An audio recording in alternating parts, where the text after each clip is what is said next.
बात समझ जाते तो जिस मिशन की हमें चिंता वो जल्दी पूरा हो जाता है।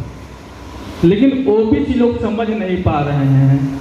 हमको लगता है कि यह बात तो ठीक है कि ओबीसी लोग कम समझ रहे हैं, लेकिन जो ओबीसी लोग समझ गए, हमको लगता है कि वो जितना मजबूती से खड़ा है इस मिशन के प्रति, वह बहुत बड़ी बात है। हमारे पलामू जिला जो झारखंड है, जिस स्टेट के मैं हूँ, वहाँ पर 3 बौद्ध विहार है जो ओबीसी के लोगों ने बनाया है। हम लोग लगातार काम कर रहे हैं और पूरे महीना मेरे पास इस उम्र में दूसरा कोई काम नहीं है। हम सुबह से शाम तक, रात तक, मतलब सुबह 5 बजे से लेकर के रात 11 बजे तक बस इसी मिशन का अध्ययन स्टडी करता हूँ, चर्चा करता हूँ, लोगों के बीच में जाता हूँ। और पिछले वर्ष मेरे यहाँ राष्ट्रीय अध्यक्ष साहब गए थे, कार्यक्रम मेरे ही घर पे हुआ था। बौद्ध धर्म महासम्मेलन को झारखंड प्रदेश में कराए थे। हमको लगता है कि उसके बाद जो हम लोग काम किए, और हमने एक राष्ट्रीय बौद्ध महासम्मेलन के बाद एक अस्पताल बनवा रहे हैं जिसका नाम है माता रामाबाई हॉस्पिटल। और उस जमीन के लिए, उस अस्पताल के लिए हमने 10 डिसमिल जमीन डोनेट किया है दार्जिलिंग शहर में। और मात्र 3-4 महीने में हमारा 11 लाख रुपये चंदा जमा हो गया। अब आज मेरा उस अस्पताल का भवन रूफ लेवल तक आ गया। इसी माह में हमको उसका ढलाई करना था। अब हम लोग यहाँ से जाकर ढलाई करेंगे। तो मेरा ये मानना है कि राष्ट्रीय बौद्ध महासभा का जो करवा है, जो चल रहा है, इसमें हमको आने के बाद आज पूरे देश के लोगों से एक साथ मिलने का मौका मिला।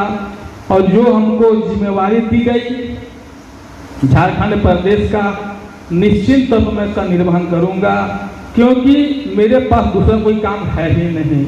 मुझे वह बीमारी लग गया जो बीमारी माननीय कांसीराम साहब को था, और मुझे इस बात का एक क्षण भी चिंता नहीं है कि मेरा क्या होगा।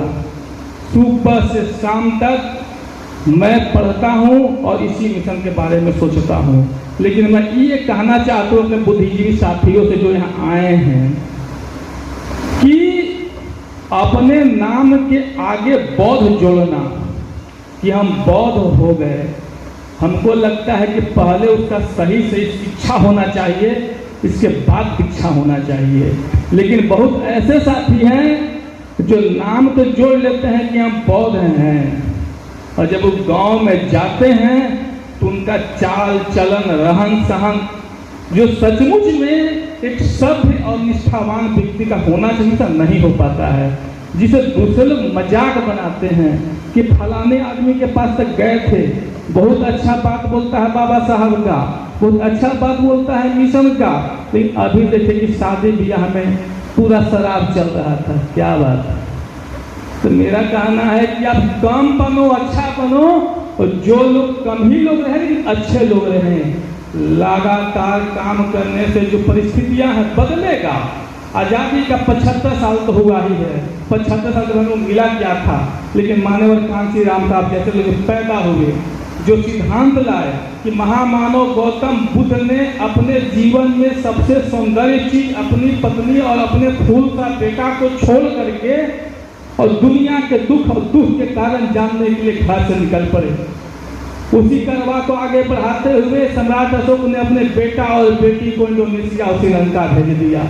उसी बात को आगे बढ़ाते हुए डॉक्टर बाबा साहब ने भारत को बौद्धमय भारत बनाने के लिए अपने 4 बेटों को कुर्बानी दे दिया। उसी बात को आगे बढ़ाने के लिए माननीय कांसीराम साहब ने अपने जीवन में उतना बेहतर नौकरी करने वाला व्यक्ति, इन्होंने अपने मां को यह पत्र लिख दिया कि मैं शादी नहीं करूंगा, मैं अपने लिए धन जमा नहीं करूंगा, मेरा जो परिवार होगा पूरे भारत का बहुजन समाज मेरा परिवार होगा। हमको लगता है कि यह बात बोलने और समझने वाले लोग सचमुच में आपको उनके विचारों पर चलना होगा। अंत में मेरा इतना ही कहना है कि ब्राह्मणवाद से ओबीसी के लोगों को एकाएक नहीं हटाया जा सकता है।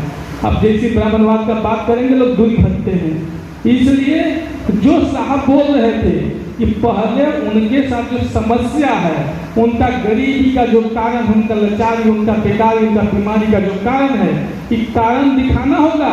मेरे यहाँ पलामू जिला में, जिस जिले में हम हैं, वहाँ पर ओबीसी का, कुशवाहा मौर्य समाज का बहुत अच्छा आबादी है। हम बैकवर्ड का बहुत आबादी है, लेकिन आप देखें कि कौन से कम संपन्न व्यक्ति में जो सदर अस्पताल है मेरा डाल्टन पलामू जिले का, उस सदर में शेड्यूल कास्ट का मात्र 44 जाति के लोग 1 दर्जन से बेसी लोग MBBS डॉक्टर हैं। हम लोगों को बताते हैं कि आप तो बड़े जाति के लोग हो, लेकिन देखो फलाना फलाना MBBS डॉक्टर है। मेरे पलामू जिले में 21 प्रखंड है, 5 प्रखंड का अधिकारी वीडियो है, आप कहाँ हो?